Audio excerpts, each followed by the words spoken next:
Everyone, welcome back to algorithm education and my name is Upendra Yadav. तो आज के lecture में हम लोग आईआईटी जैम के बारे में डिस्कशन करेंगे कि ये क्या होता है, एलिजिबिलिटी क्राइटेरिया क्या है इस एग्ज़ाम का, बेनिफिट क्या होते हैं इस एग्ज़ाम के, एंड पैटर्न क्या होता है क्वेश्चन पेपर का। तो ये सारी चीज़ें हम लोग आज के इस लेक्चर में डिस्कस करेंगे।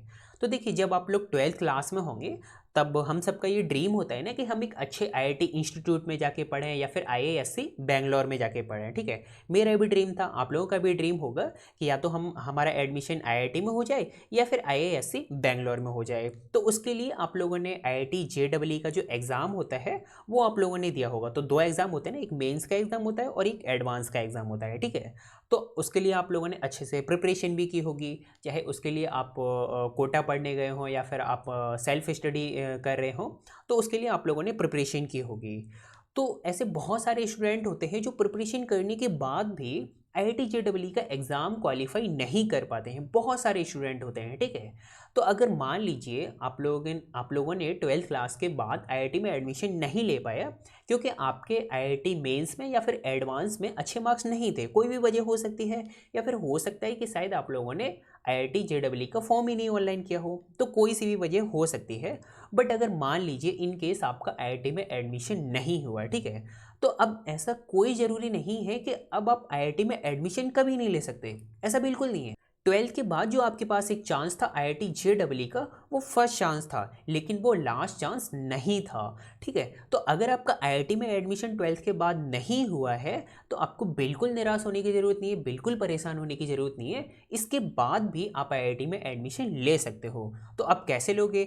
अब 12th के बाद तो आपका आईआईटी में एडमिशन नहीं हुआ है, तो फिर आप क्या करोगे कि आप बैचलर डिग्री के लिए अप्लाई करोगे। अब बैचलर डिग्री के लिए चाहे आप कहीं से भी करो, चाहे आप दिल्ली यूनिवर्सिटी से करो, चाहे आप कोलकाता से करो, चाहे वेस्ट बंगाल से करो, चाहे मुंबई से करो, कहीं से भी आप अपनी बैचलर डिग्री करो, कोई फ़र्क नहीं पड़ता है। ठीक है, तो मान लीजिए अगर आप लोगों ने बीएससी में एडमिशन ले लिया, बीएससी ऑनर्स मैथमेटिक्स हो सकता है, बीएससी ऑनर्स फिजिक्स हो सकता है, या फिर बीएससी जनरल भी हो सकती है। ठीक है, जनरल में आपको सारे सब्जेक्ट पढ़ाए जाते हैं, फिजिक्स केमिस्ट्री मैथ जो भी आप लोगों ने सब्जेक्ट चूज़ किए होंगे वो आपको पढ़ाए जाएंगे। ठीक है, तो अगर आप मान लीजिए आप लोगों ने बीएससी में एडमिशन ले लिया, ठीक है, तो अब बीएससी कंप्लीट करने के बाद अगर आप एमएससी करना चाहते हो तो आप अपनी एमएससी को आईआईटी से कर सकते हो, ये आपके पास चांस है। तो अगर आप अपनी एमएससी आईआईटी से करना चाहते हो तो उसके लिए आप लोगों को एक एग्ज़ाम देना होगा जिसको हम लोग बोलते हैं आईआईटी जैम। जैसे 12th के बाद आईआईटी जेईई का एग्ज़ाम होता था ना, बिल्कुल सेम उसी तरीके से बीएससी के बाद आईआईटी में एडमिशन लेने के लिए जो एग्ज़ाम होता है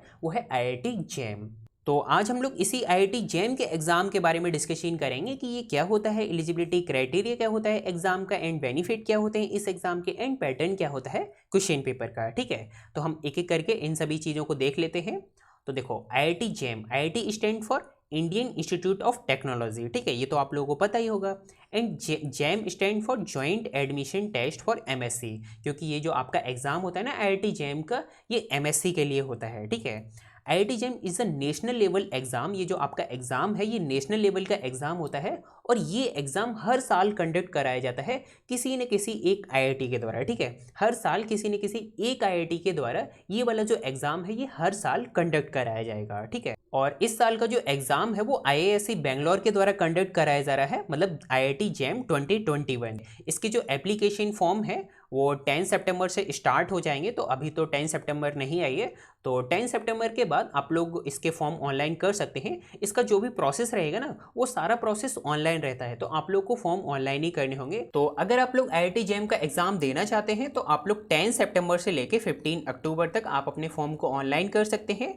और इस साल का जो एग्ज़ाम होगा, मतलब आईआईटी जैम 2021 का जो एग्ज़ाम है वो आपका होगा 14 फरवरी को। तो अभी तो आपके पास सफिशिएंट टाइम है ना, अगर आप लोग अपनी प्रिपरेशन को स्टार्ट करना चाहते हैं, पहले तो 1-2 दिन सोच लीजिए कि आप लोग को एग्ज़ाम देना है या फिर नहीं देना है, इसके बाद आप लोग अपनी प्रिपरेशन को स्टार्ट कर सकते हैं। तो अभी आपके पास सफिशिएंट टाइम है, इतना टेंशन लेने की बिल्कुल ज़रूरत नहीं है कि अच्छे से प्रिपरेशन हो पाएगी या फिर नहीं हो पाएगी। बिल्कुल आप लोग अच्छे से प्रिपरेशन कर सकते हो, अभी आपके पास सफिशिएंट टाइम है, क्योंकि हम लोगों को यहाँ पर इतना ज़्यादा प्रेशर नहीं होता है जितना 12th के बाद होता है आईआईटी जेईई के लिए, क्योंकि वहाँ पर ना बहुत ज़्यादा कंपटीशन होता है, लेकिन यहाँ पर इतना ज़्यादा कंपटीशन नहीं है। क्योंकि अगर मैं यहाँ पर मैथमेटिक्स की बात करूँ तो आईआईटी जैम मैथमेटिक्स में हर साल जो फॉर्म ऑनलाइन होते हैं वो 14 से 15 हज़ार फॉर्म ऑनलाइन होते हैं, और 14 से 15,000 में केवल 2 से 3,000 ही स्टूडेंट ऐसे होते हैं जो अच्छे से प्रिपरेशन करते हैं, जो चाहते हैं कि हमारा आईआईटी में सिलेक्शन हो जाए।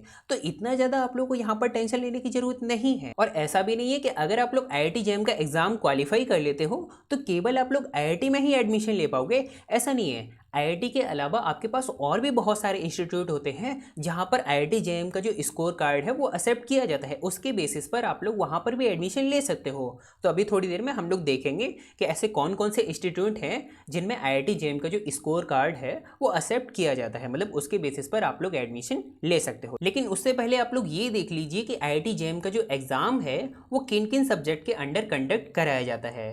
तो आईआईटी जेईई का जो एग्ज़ाम है वो 7 सब्जेक्ट के अंडर कंडक्ट कराया जाता है। First biotechnology, second chemistry, third economics, fourth geology, fifth mathematics, six mathematical science and seventh physics. तो इन 7 सब्जेक्ट के अंडर आईआईटी जेईई के एग्ज़ाम को कंडक्ट कराया जाता है। लेकिन इस साल से इस इकोनॉमिक्स के सब्जेक्ट को भी ऐड कर दिया गया है ना। इससे पहले आईआईटी जेईई 6 सब्जेक्ट के अंडर कंडक्ट कराया जाता था, लेकिन इस साल से इकोनॉमिक्स को भी ऐड कर दिया गया है, तो इस वजह से अब ये 7 सब्जेक्ट हो गए हैं। तो आप लोग इन 7 सब्जेक्ट के अंडर एटमोस्ट 2 एग्जाम दे सकते हो। एटमोस्ट 2 मतलब आप लोग ज़्यादा से ज़्यादा 2 ही एग्जाम दे सकते हो। अब 2 एग्जाम आप लोग को कौन कौन से चूज़ करने हैं ये भी डिपेंड करता है, क्योंकि जो जेईई का एग्जाम होता है ना वो 2 स्लॉट में होता है, एक मॉर्निंग में होता है और एक इवनिंग में होता है। अब ये देखते हैं कि अगर आप लोग आईआईटी जेईई के एग्जाम को क्वालिफाई कर लेते हो तो इसके बाद आप लोग को आईआईटी में किन किन प्रोग्राम में एडमिशन मिल सकता है, मतलब किन किन प्रोग्राम के अंदर आप लोग एडमिशन ले सकते हो। तो अगर आप लोग आईआईटी जेईई के एग्जाम को क्वालिफाई कर लोगे ना तो आप लोग आईआईटी के अंदर एमएससी में एडमिशन ले सकते हो, जिसका टाइम ड्यूरेशन होगा 2 साल। आप लोग मास्टर्स की डिग्री ले सकते हो इन इकोनॉमिक्स, जिसका टाइम ड्यूरेशन होगा 2 साल। आप लोग ज्वाइंट एमएससी एंड पीएचडी की डिग्री ले सकते हो, MSc and PhD dual degree ले सकते हो, and other post bachelor degree program at different IIT and integrated PhD program. आप लोग इंटीग्रेटेड पीएचडी प्रोग्राम के लिए भी अप्लाई कर सकते हो, आईआईटी में भी कर सकते हो इंटीग्रेटेड पीएचडी के लिए, और आप लोग आईआईएससी बेंगलोर में भी इंटीग्रेटेड पीएचडी के लिए अप्लाई कर सकते हो। तो आपके पास इतनी सारी अपॉर्चुनिटी है, तो आप लोग इन प्रोग्राम में से किसी एक प्रोग्राम के लिए आप लोग आईआईटी या फिर आईआईएससी बेंगलोर में अप्लाई कर सकते हैं। अब मान लीजिए इनकेस आप लोग जेईई में अच्छा स्कोर नहीं कर पाए और आपका आईआईटी में एडमिशन नहीं हुआ, तो अगर आपका आईआईटी में एडमिशन नहीं होता है ना तो आप लोग जेईई स्कोर कार्ड के बेसिस पर आप लोग एनआईटी में भी अप्लाई कर सकते हो, आईआईईएसटी में भी अप्लाई कर सकते हो, एसएलआईईटी में भी अप्लाई कर सकते हो और आईसर में भी अप्लाई कर सकते हो। तो यहाँ पर ये जो मैं आपको इंस्टीट्यूट बता रहा हूँ ना, इन सभी इंस्टीट्यूट में भी जेईई का जो स्कोर कार्ड है वो एक्सेप्ट किया जाता है। आप लोग जेईई के बेसिस पर आप लोग इन इंस्टीट्यूट में भी एडमिशन ले सकते हो, ठीक है। तो अब बात करते हैं कि इस एग्ज़ाम के लिए एलिजिबिलिटी रिक्वायरमेंट क्या क्या होनी चाहिए। तो सबसे पहले तो आप लोगों के पास एक बैचलर डिग्री होनी चाहिए, और यहाँ पर ऐसा नहीं होना चाहिए कि जो भी आप लोगों के पास बैचलर डिग्री है ना उसमें किसी एक पर्टिकुलर टॉपिक में या फिर सब्जेक्ट में आप लोगों की बैक हो, ऐसा नहीं होना चाहिए। अगर आप लोगों की किसी एक पर्टिकुलर टॉपिक में बैक है ना तो पहले आप लोग उसको कंप्लीट कीजिए, देन उसके बाद आप लोग अप्लाई कर सकते हो, तभी आप लोग को एडमिशन मिलेगा आईआईटी में, अदरवाइज आप लोग को आईआईटी में एडमिशन नहीं मिलेगा। तो पहले आप लोग के पास एक कंप्लीट बैचलर डिग्री होनी चाहिए जिसमें सारे पेपर कंप्लीट होने चाहिए, मतलब सभी पेपर में आप लोग पास आउट होने चाहिए, ठीक है। देन इसके बाद अगर आप लोग के पास बैचलर डिग्री है और अगर आप लोग जनरल, ओबीसी या फिर ईडब्ल्यूएस कैटेगरी में आते हैं तो फिर आपके पास बैचलर डिग्री में 55% मार्क्स होने चाहिए, और अगर सीजीपीए सिस्टम चलता है आपकी यूनिवर्सिटी में तो फिर आप लोग के 5.5 सीजीपीए होने चाहिए आउट ऑफ 10, ठीक है। देन इसके बाद अगर आप लोग एससी, एसटी या फिर पीडब्ल्यूडी कैटेगरी में आते हैं तो फिर आप लोग के बैचलर डिग्री में 50% मार्क्स होने चाहिए, और अगर सीजीपीए सिस्टम चलता है तो फिर आप लोग के 5 सीजीपीए होने चाहिए आउट ऑफ 10, ठीक है। तो ये एलिजिबिलिटी रिक्वायरमेंट है एडमिशन के लिए। और इस एग्ज़ाम के लिए कोई भी एज लिमिट नहीं है, मतलब आप लोग बीएससी के बाद जितनी बार भी आप लोग इस एग्ज़ाम को देना चाहें ना आप लोग उतनी बार इस एग्ज़ाम को दे सकते हैं, मतलब कोई भी एज लिमिट नहीं है, आप लोग जितनी बार चाहें उतनी बार इस एग्ज़ाम को दे सकते हैं, ठीक है। ये आप लोग के पास एक बेनिफिट है, लेकिन आईआईटी जेईई में ऐसा नहीं होता है, आप लोग केवल 2 बार ही एग्ज़ाम को दे सकते हो, लेकिन यहाँ पर आप लोग जितनी मर्जी चाहें उतनी बार आप लोग एग्ज़ाम दे सकते हो। देन इसके बाद एग्जाम पैटर्न को देखते हैं कि टोटल नंबर ऑफ क्वेश्चन कितने होंगे, नेगेटिव मार्किंग होगी या फिर नहीं होगी, टाइम ड्यूरेशन कितना होगा, कितने मार्क्स का पेपर होता है। तो अब हम लोग ये सारी चीज़ें देखते हैं। तो देखो ये जो जैम का एग्ज़ाम होता है ना, वो 7 सब्जेक्ट के अंडर कंडक्ट कराया जाता है और इसका जो एग्ज़ाम होगा वो कंप्यूटर बेस्ड एग्ज़ाम होगा, मतलब आप लोग को ऑनलाइन एग्ज़ाम देना होगा, इसका ऑनलाइन एग्ज़ाम होता है, ठीक है। और टाइम ड्यूरेशन जो आपका रहेगा एग्जाम का वो रहेगा 3 आवर, और जो आप लोग को टोटल नंबर ऑफ क्वेश्चन पूछे जाएंगे वो है 60, मतलब आप लोग को 60 क्वेश्चन पूछे जाएंगे इस एग्जाम में, और जो टोटल मार्क्स है वो है 100। और जैम का जो टेस्ट पेपर होता है वो 3 सेक्शन में डिवाइड होता है, section A, section B and section C. तो अब ये देखते हैं कि सेक्शन ए में आप लोगों को किस टाइप के क्वेश्चन पूछे जाएंगे, सेक्शन बी में किस टाइप के क्वेश्चन पूछे जाते हैं, और सेक्शन सी में किस टाइप के क्वेश्चन पूछे जाते हैं, और किन किन सेक्शन में नेगेटिव मार्किंग है या फिर ये नहीं है। तो सबसे पहले हम लोग सेक्शन ए की बात करते हैं। तो सेक्शन ए में जो टोटल नंबर ऑफ क्वेश्चन होंगे वो 30 क्वेश्चन होंगे। उसमें से जो स्टार्टिंग के 10 क्वेश्चन होंगे ना वो 1 मार्क के होंगे, और उसके बाद के जो 20 क्वेश्चन होंगे वो सभी 2 मार्क्स के होंगे, ठीक है। और क्वेश्चन का नेचर किस टाइप का रहेगा, वो ऑब्जेक्टिव टाइप रहेगा, मतलब आप लोगों को 4 ऑप्शन दिए जाएंगे, उसमें से कोई एक ऑप्शन सही होगा, ठीक है। तो क्वेश्चन का जो नेचर रहेगा वो ऑब्जेक्टिव टाइप रहेगा। और अब देखते हैं मार्किंग स्कीम क्या है, मतलब नेगेटिव मार्किंग होगी या फिर नहीं होगी। तो सेक्शन ए में नेगेटिव मार्किंग होती है, कितनी होती है, 1/3 की नेगेटिव मार्किंग होगी जो 1 मार्क के क्वेश्चन है, ठीक है। और जो 2 मार्क्स के क्वेश्चन है उसमें 2/3 की नेगेटिव मार्किंग होगी, ठीक है। तो ये आप लोग ध्यान रखना कि सेक्शन ए में नेगेटिव मार्किंग होती है। अब देखते हैं कि सेक्शन बी किस टाइप का होगा। तो सेक्शन बी में जो टोटल नंबर ऑफ क्वेश्चन होंगे वो 10 क्वेश्चन होंगे, और हर एक क्वेश्चन 2 मार्क्स का होगा, ठीक है। क्वेश्चन का नेचर किस टाइप का होगा, नेचर होगा एमएसक्यू। तो ये जो एमएसक्यू क्वेश्चन होते हैं ना, ये एमसीक्यू क्वेश्चन से थोड़े से डिफरेंट होते हैं। अब इनमें डिफरेंस क्या होता है, वो ये होता है कि मल्टीपल सेलेक्टेड जो क्वेश्चन होते हैं उनमें भी आप लोग को 4 ऑप्शन देखने को मिलेंगे, लेकिन उन चारों ऑप्शन में से एक ऑप्शन भी सही हो सकता है, 2 ऑप्शन भी सही हो सकते हैं, 3 ऑप्शन भी सही हो सकते हैं, और 4 ऑप्शन भी सही हो सकते हैं। तो एमसीक्यू और एमएसक्यू में यही डिफरेंस होता है।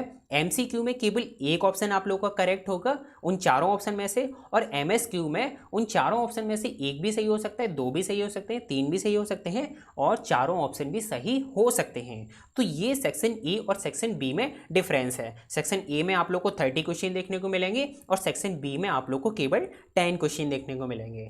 अब देखते हैं कि सेक्शन बी में नेगेटिव मार्किंग है या फिर नहीं है। तो सेक्शन बी में कोई भी नेगेटिव मार्किंग नहीं है, मतलब अगर आप लोग गलत भी अटेम्प्ट कर देते हो ना तो आप लोग का कोई भी मार्क्स नहीं काटा जाएगा। और इस सेक्शन बी में कोई भी पार्शियल मार्किंग भी नहीं है, मतलब अगर आप लोग किसी क्वेश्चन में जितने भी करेक्ट ऑप्शन है ना, मान लीजिए अगर 2 ऑप्शन करेक्ट हैं किसी क्वेश्चन में और आप लोग केवल एक ही क्वेश्चन को टिक करते हो, तो आप लोग को आधा मार्क्स नहीं दिया जाएगा, मतलब 1 मार्क आप लोग को नहीं दिया जाएगा। जब तक आप लोग सभी ऑप्शन जो भी जितने भी करेक्ट ऑप्शन है ना उन सभी करेक्ट ऑप्शन को टिक नहीं करोगे तब तक आप लोग को फुल मार्क नहीं दिया जाएगा, और ना ही कोई भी पार्शियल मार्किंग दी जाएगी, मतलब आधा मार्क्स भी आप लोग को नहीं मिलेगा। देन इसके बाद सेक्शन सी में जो टोटल नंबर ऑफ क्वेश्चन होंगे वो 20 क्वेश्चन होंगे, जिसमें से जो स्टार्टिंग के 10 क्वेश्चन होंगे ना वो 1 मार्क के होंगे, और उसके बाद के जो 10 क्वेश्चन होंगे वो 2 मार्क्स के होंगे, ठीक है। अब क्वेश्चन का नेचर किस टाइप का होगा, न्यूमेरिकल आंसर टाइप, मतलब सेक्शन सी में आप लोग को एनईटी क्वेश्चन पूछे जाएंगे। अब ये एनईटी क्वेश्चन क्या होते हैं, तो देखो मैं आप लोगों को बताता हूँ।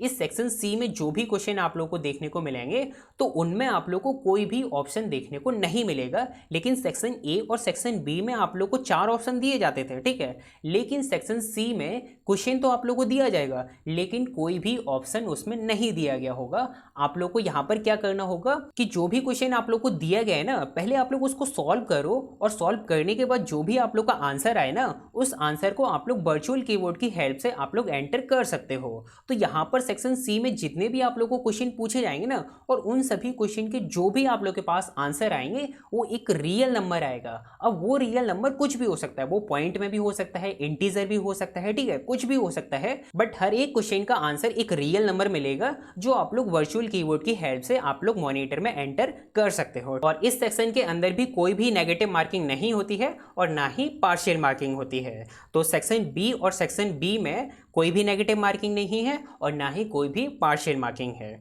तो अब आप लोगों को अच्छे से समझ आ गया होगा कि जेम के एग्ज़ाम का जो टेस्ट पेपर होता है उसका क्या पैटर्न होता है। देखो मैं आप लोग को एक बार जल्दी से बता देता हूँ फिर से। देखो जो भी टेस्ट पेपर होगा उसको 3 सेक्शन में डिवाइड किया गया होगा, section A, section B and section C. Section A में आप लोग को 30 क्वेश्चन पूछे जाएंगे, जिसमें से शुरू के जो 10 क्वेश्चन होंगे वो 1 मार्क के होंगे और उसके बाद के जो 20 क्वेश्चन होंगे वो 2 मार्क्स से होंगे। ठीक है, नेगेटिव मार्किंग उसमें होती है, तो जो 1 मार्क के क्वेश्चन होते हैं उसमें 1/3 नेगेटिव मार्किंग होती है और जो 2 मार्क के क्वेश्चन होते हैं उसमें 2/3 नेगेटिव मार्किंग होती है। ठीक है, तो सेक्शन ए जब भी आप लोग सॉल्व करोगे, जब भी आप लोग उसको टिक करोगे ऑप्शन को, तो आप लोग सोच समझ के टिक करोगे कि कहीं हमारा ऑप्शन गलत ना हो जाए, मतलब जो हमारा क्वेश्चन है वो गलत ना हो, क्योंकि आप लोगों के उसमें मार्क्स कट जाएंगे। अब सेक्शन बी में क्या होता है, सेक्शन बी में आप लोग को 10 क्वेश्चन देखने को मिलेंगे, लेकिन क्वेश्चन का जो नेचर रहेगा वो MSQ रहेगा, मतलब एक से ज़्यादा ऑप्शन भी करेक्ट हो सकते हैं। लेकिन सेक्शन बी में कोई भी नेगेटिव मार्किंग नहीं होती है और ना ही कोई पार्शियल मार्किंग होती है। इसी तरीके से सेक्शन सी में आप लोग को 20 क्वेश्चन देखने को मिलेंगे, जिसमें से जो शुरू के 10 क्वेश्चन होंगे वो 1 मार्क के होंगे और उसके बाद के जो 10 क्वेश्चन होंगे वो 2 मार्क्स के होंगे। ठीक है, और सेक्शन सी में भी कोई भी पार्शियल मार्किंग नहीं होगी और ना ही कोई भी नेगेटिव मार्किंग है। ठीक है, तो सेक्शन बी और सेक्शन सी में कोई भी नेगेटिव मार्किंग नहीं है। तो अब तो आप लोग को टेस्ट पेपर के पैटर्न के बारे में अच्छे से क्लियर हो गया होगा और साथ में ये भी क्लियर हो गया होगा कि IIT जेम एग्ज़ाम क्या होता है, एलिजिबिलिटी रिक्वायरमेंट क्या क्या होती हैं, और अगर हम जेम का एग्ज़ाम क्वालिफाई कर लेते हैं तो हम लोग किन किन प्रोग्राम के अंडर एडमिशन ले सकते हैं IIT या फिर IISc बेंगलोर में। ठीक है, तो ये आपको अब सारी चीज़ें अच्छे से क्लियर हो गई होंगी। देन इसके बाद अब हम लोग को सिलेबस के बारे में डिस्कस करना चाहिए। तो सिलेबस को हम लोग नेक्स्ट लेक्चर में डिस्कस करेंगे, क्योंकि अगर हम इसी लेक्चर में सिलेबस को डिस्कस करेंगे तो फिर ये वाला जो लेक्चर है ना ये बहुत ज़्यादा बड़ा हो जाएगा और आप लोग को देखने में दिक्कत आएगी। तो इस वजह से हम लोग सिलेबस को नेक्स्ट लेक्चर में डिस्कस करेंगे। और यहाँ पर मैं आप लोग को पहले ही बता देता हूँ कि मैं मैथ्स के सिलेबस के बारे में डिस्कशन करूँगा, मतलब IIT जेम मैथमेटिक्स का सिलेबस क्या होता है उसके बारे में हम लोग नेक्स्ट लेक्चर में डिस्कस करेंगे। अगर आप लोग को किसी और सब्जेक्ट के लिए सिलेबस चाहिए तो आप लोग मुझे कमेंट सेक्शन में बताइए कि भैया मैं इस सब्जेक्ट में IIT जेम की प्रिपरेशन कर रहा हूँ तो इसका सिलेबस क्या है। तो आप लोग मुझे कमेंट सेक्शन में बताना, मैं आप लोग को लिंक प्रोवाइड करा दूंगा जहाँ से आप लोग सिलेबस को डाउनलोड कर सकते हो। ठीक है, तो नेक्स्ट लेक्चर में हम लोग IIT जेम मैथमेटिक्स के बारे में डिस्कशन करेंगे कि उसका सिलेबस क्या है। और मैं आप लोग को यहाँ पर ये भी बताना चाह रहा हूँ कि इस IIT जेम से रिलेटेड मैं 3 लेक्चर्स को अपलोड करूँगा, जिसमें फर्स्ट लेक्चर तो आप लोग देख चुके हो, सेकंड लेक्चर में हम लोग सिलेबस के बारे में डिस्कशन करेंगे एंड थर्ड लेक्चर में हम लोग ये डिस्कस करेंगे कि आप लोगों की प्रिपरेशन कैसी होनी चाहिए, स्ट्रेटजी कैसी होनी चाहिए, किस तरीके से आप लोग को पढ़ना चाहिए, कैसे आप लोग को नोट्स तैयार करने चाहिए।